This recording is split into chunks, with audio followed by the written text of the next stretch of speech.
안녕하십니까, 영수 목사입니다. 오늘 함께 나눌 말씀은 요한복음 5장 31절에서 47절까지 말씀입니다. 오늘을 시작하면서 이런 질문부터 던지고 시작을 해보겠습니다. 오늘날 전 세계에서 한국 교회만큼 말씀을 많이 읽는 교회가 없다라고 합니다. 1년에 성경을 몇 독을 하면서 또 그것을 은근히 자랑하는 교인들도 심심치 않게 보기 때문입니다. 물론 하나님의 말씀, 성경을 소중히 여기고 가까이 하는 것이 왜 나쁘겠습니까? 그런데 문제는 여기에 있죠. 정말 성경을 많이 읽으면 저절로 믿음이 생겨날까? 그리고 그 믿음이라는 것이 점점 더 성장할까? 네, 이 질문에 대해서 답을 드린다면 아니라는 것입니다. 네, 정말 여러분한테 김 빠지는 소리 같겠지만 솔직하게 말씀드립니다. 여러분이 아무리 성경을 많이 읽으시고 성경에 대한 지식이 많아진다고 하더라도 그것이 여러분의 믿음과 비례하지 않는다는 것이 성경의 일관된 가르침입니다. 오늘 본문은 바로 이 질문에 대한 답으로서 주어지고 있다는 것을 서론에 말씀드리면서 이제 본론으로 들어가 보겠습니다. 39절에 너희가 성경을 연구하는 것은 영원한 생명이 그 안에 있다고 생각하기 때문이다. 성경은 나에 대하여 증언하고 있다. 자, 이 구절만 놓고 보면 마치 예수님께서 우리 보고 자, 성경을 열심히 읽어라. 성경 열심히 읽고 묵상하면 그 속에서 나를 발견하게 될 거야 라고 가르치는 말씀인 것처럼 들립니다. 근데 예수님은 성경, 즉 여기서 말하는 성경이라는 것은 구약 성경을 말하겠죠. 아직 신약 성경이 쓰여지기 전이니까요.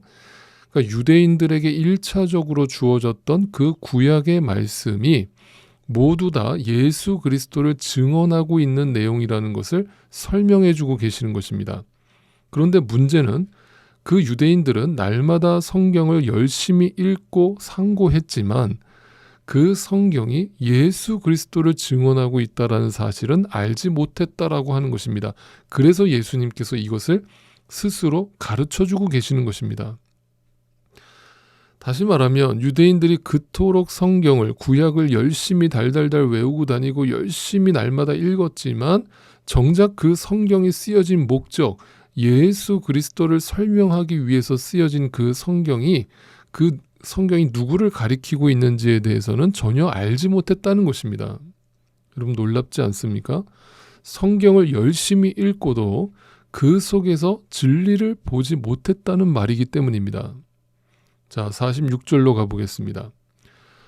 너희가 모세를 믿었더라면 나를 믿었을 것이다. 모세가 나를 두고 썼기 때문이다. 예수님은 유대인들에게 단도직입적으로 말씀하십니다. 너희가 모세를 믿었다면, 다시 말해서 모세가 쓴 모세오경을 진리로 믿고 그 말씀을 열심히 읽었다면 이 말이죠. 분명히 나를 믿었을 것이다. 그러니까 모세오경을 통해서 예수를 믿게 되었을 것이다 라고 말씀하신 것이죠. 왜냐하면 모세가 모세오경을 기록하면서 예수 그리스도를 두고 썼기 때문입니다. 그렇다면 유대인들이 모세를 믿지 않아서 예수님을 못 알아본 것입니까?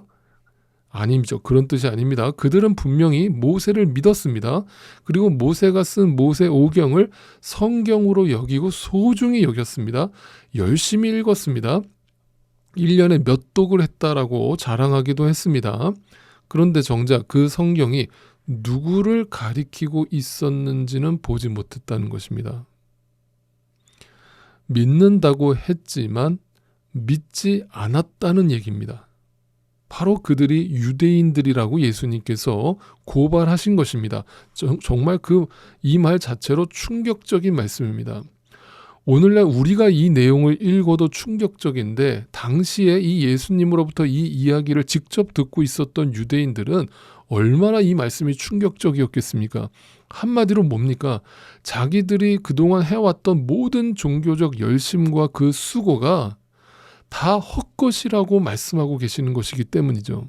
이것은 그들에게 충격을 넘어서서 분노를 유발하는 그런 말씀이셨던 것입니다. 자, 그렇다면 이 말씀이 오늘 우리에게도 그대로 들려지고 읽혀지고 있는 이유는 무엇이겠습니까? 네, 우리에게도 이 말씀이 충격적으로 다가와야 한다는 의미겠죠. 그래서 제가 서론에서 성경을 많이 읽었다고 해서, 성경을 많이 안다고 해서 진짜 믿는 게 아닐 수 있다라고 말씀드린 것입니다. 그렇다면 왜 그들은 그토록 열심히 성경을 읽었는데도 불구하고 그 속에서 예수를 발견하지 못한 것일까요? 44절입니다. 너희는 서로 영광을 주고받으면서 오직 한 분이신 하나님께서 주시는 영광은 구하지 않으니 어떻게 믿을 수 있겠느냐? 자, 서로 영광을 주고받았다. 무슨 뜻이겠습니까? 한마디로 자기 좋은 맛의 종교 생활을 했다는 겁니다. 자기 의로 자기가 무언가 이 성경을 통해서 나에게 뭔가 유익된 것을 얻어내 보겠다고 그 성경을 읽음을 통해서 내가 뭔가 남들은 얻지 못한 특별한 지식을 얻어보겠다고, 때로는 그 성경을 통해서 이 세상에서 어떤 나에게 유익한 복을 얻어보겠다라고 서로 자기 영광에 취해서 자기 영광을 인간들끼리 주고받고 있었다는 표현입니다. 그러면서 예수님이 뭐라고 끝에 말씀하십니까? 어떻게 믿을 수 있겠느냐? 여러분, 예수님의 이 깊은 탄식을 들어보십시오. 너희가 어떻게 나를 믿을 수 있겠느냐? 다시 말하면 무슨 뜻입니까? 너희에게 나를 믿을 가능성이 정말 있다고 생각하느냐? 이 말이죠. 우리가 성경을 아무리 열심히 읽어도 그 속에서 예수님을 믿게 될 가능성은 1%도 없다. 이런 뜻입니다. 예수님은 이 말씀을 확신에 차서 말씀하십니다. 너희 안에 믿음이 없어. 그리고 믿을 가능성도 없어. 어떻게 이렇게 확신에 차서 말씀하실 수 있는 겁니까? 40절에서 42절입니다. 그런데 너희는 생명을 얻으러 나에게 오려고 하지 않는다. 그 생명을 모르기 때문에 생명에 관심조차 두지 않습니다. 날마다 눈에 보이는 것만 바라볼 뿐 보이지 않는 참 생명에 대해서는 관심이 없습니다. 나는 사람에게서 영광을 받지 않는다. 너희에게 하나님을 사랑하는 마음이 없는 것도 나는 알고 있다. 정말 갈수록 충격적이죠. 하나님을 사랑하는 마음이 우리에게 없다라고 말씀하십니다. 여러분, 분명히 기억하시죠? 유대인들은 얼마나 뜨겁게 하나님을 사랑한다고 표현한 민족입니까?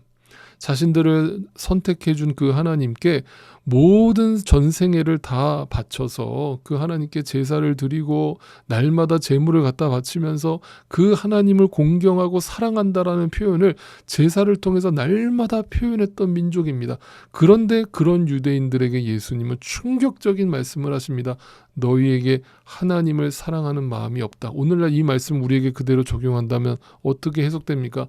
우리가 열심히 예배를 다 드리고 날마다 열심히 하나님 앞에 기도를 드리고 찬양을 드리고 온갖 봉사를 하고 선교를 하고 다 했는데 우리 보고 너희 안에 하나님을 사랑하는 마음이 없다 이러시는 겁니다. 나더러 주여 주여 하는 자마다 천국에 들어가는 게 아니다라고 말씀하시는 겁니다. 여러분, 어떤 분들은 이 말씀에 동의하지 못하실 수도 있을 것 같습니다. 목사님, 왜 제 안에 하나님이 사랑하는 마음이 없겠습니까? 제가 얼마나 하나님을 사랑하는데요. 이 말씀은 이기적인 유대인들에게만 하신 말씀이죠. 저랑은 전혀 상관없는 말씀이에요. 여러분, 정말 그렇게 생각하십니까? 여러분, 오늘날 교회들을 들여다보십시오. 믿는 자들을 들여다보십시오. 정말 저들이 하나님을 사랑하는 자들의 모습입니까? 이 고난주간조차도 특별이라는 단어를 갖다 붙여서 새벽부터 자기의 문제를 소원처럼 아뢰는 기도만 고래고래 소리를 지르고 있는 저들이 정말 하나님을 사랑해서 저렇게 하는 것입니까?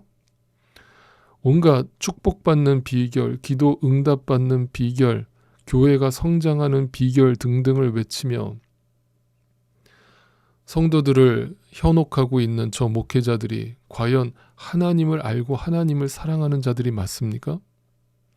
여전히 이 세상의 정치에 깊이 참여하여서 이 세상 나라를 바꿔보겠다라고 뛰고 있는 저들 속에 진짜 하나님을 아는 지식이 있습니까?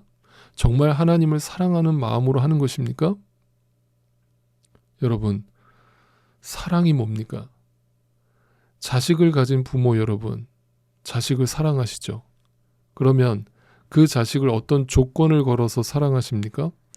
자식이 공부를 잘하면 사랑하고 부모 말에 순종하면 사랑하십니까? 그건 사랑이 아니죠. 네, 사랑은 때로 내 자식이 공부를 못하고 말을 좀 안 듣는다 할지라도 속은 상할 수 있을지 몰라도 결코 그것 때문에 내가 부모됨을 포기하지 않는 것처럼 그것이 사랑이죠. 사랑은 그래서 무조건적이죠.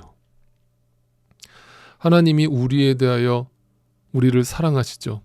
그 사랑이 어떻게 드러났습니까? 우리에 대하여 무조건적인 사랑을 베풀어 주시지 않았습니까? 그것이 복음 아닙니까? 그런데 우리는 하나님께 대하여 하나님께서 나에게 허락하신 이 삶에 대하여 정말 무조건적인 감사와 사랑의 고백을 주님 앞에 드리고 계십니까? 오늘 하루도 우리는 하나님 앞에서 내가 처한 이 상황을 놓고 얼마나 불평과 원망을 쏟아 놓았습니까? 그런데도 여전히 내 안에 하나님을 아는 지식과 하나님께 대한 온전한 사랑의 표현이 있습니까? 여러분, 성경에는 하나님 사랑과 이웃 사랑이 동등하다라고 가르쳐 주셨습니다. 내가 입으로는 하나님을 사랑한다고 말하면서 내 옆에 있는 사람들, 내 이웃들을 함부로 대하고 여전히 내 이익을 구하면서 대했던 그 모습 속에 여러분은 하나님을 사랑하는 마음이 없음을 스스로 증명한 것입니다. 여러분, 불편하시더라도 들으셔야 됩니다. 우리 안에 하나님에 대한 사랑이 없다고 말씀하십니다. 그래서 주님께서 이 말씀을 하신 후에 십자가에 우리를 위해서 죽으셔야 했던 것입니다. 성경을 읽어도 예수님을 전혀 알지 못하는 우리를 위해서 아무 조건 없이 죽어주셔야만 끝나게 되는 이 지독한 죄 때문입니다. 그것이 사랑이라고 십자가에서 스스로 증명해 주신 것입니다. 여러분, 그런데도 여전히 나에게 희망이 있습니까? 나에게 어떤 가능성이 있습니까? 예수 그리스도 말고는 우리에게는 답이 없음을 이 하루도 다시 한번 분명히 기억하시고 그 주님의 은혜를 사모하시고 그 주님의 은혜의 통로가 되어서 살아가는 이 하루가 되실 수 있기를 간절히 소망해 봅니다. 십자가